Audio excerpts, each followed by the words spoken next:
This is a snapshot of S&P returns back to 1953. Why do I show you this? Well, here are a few reasons. You might have heard about the rule of 72. This rule says that if your money is invested and earns 7.2% every year, then your money would double in 10 years.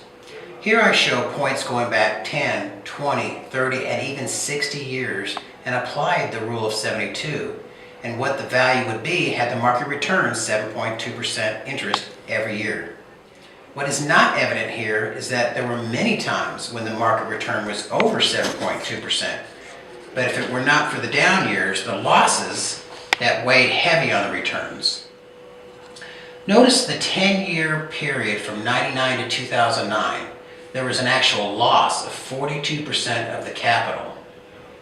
The next thing I'd like to point out is that the markets were fairly stable and predictable until the 401k was introduced. It was here that allowed the masses to participate in the market. As you can see, before this time, about 13% of all Americans were participating in the market, and in just 20 years, more than 50% of all Americans were participating. Now the market is reacting to influences of the masses instead of professional investors. The masses tend to react out of emotions versus fact. This all causes volatility. John D. Rockefeller was having his shoe shine in 1929. The shine boy kept giving him hot stock tips. After the shine, Rockefeller immediately went back to his office and sold all his stocks to avoid the big crash later that year. He figured that when the shine boy is in the market and giving you stock advice, it's time to get out. Here we ask the question, market gains or account value recovery? Take the last 10-year period ending in 2010.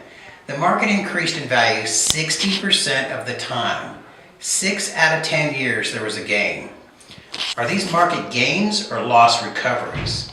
If you had invested $100 on day one, your balance would have been $91 at the end of the decade.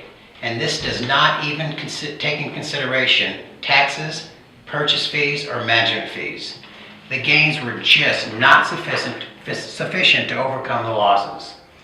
The results would be substantially different if we could participate in the up years and sit out the down years. Unfortunately, timing the market has not proved to be successful.